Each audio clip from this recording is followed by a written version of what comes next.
Në ditën e shënuar të lindjes së Jezu Krishtit, presidenti i Republikës Bajram Begaj ka uruar besimtarët katolik, ortodoks dhe ungjillor, duke theksuar se Krishtlindja mbart mesazhe të fuqishme, shpresë dhe besimi për të ardhmen.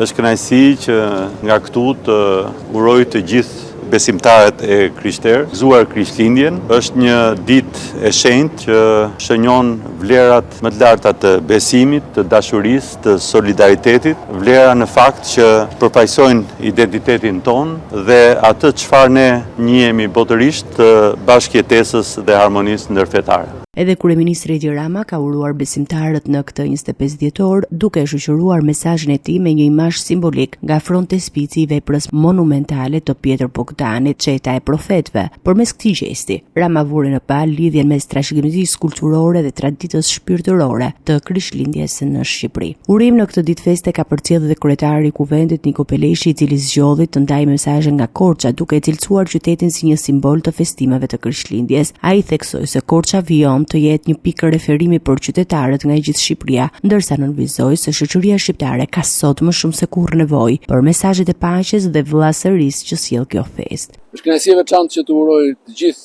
besimtarët ortodoks dhe të gjithë shqiptarët, siç e kemi zakon, nga Korça, nga vendlindja ime, ku Krishtlindja në fakt festohet më bukur, do të thoja, se kudo tjetër, pas edhe një pak me dozë lokalizmi, por me të vërtet Korça është një kryeqyteti i Krishtlindjes, edhe më vjen shumë mirë që këtë vit është frekuentuar si gjithmonë, por gjithnjë edhe më tepër nga shqiptarë nga gjithë Shqipëria që gëzojnë me njëri tjetrin. Edhe sidomos në këtë periudhë ka shumë nevojë gjithë shoqëria shqiptare për mesazhe si ato që sjell Krishtlindja, për paqe dhe vëllazëri ndërmjet të gjithëve.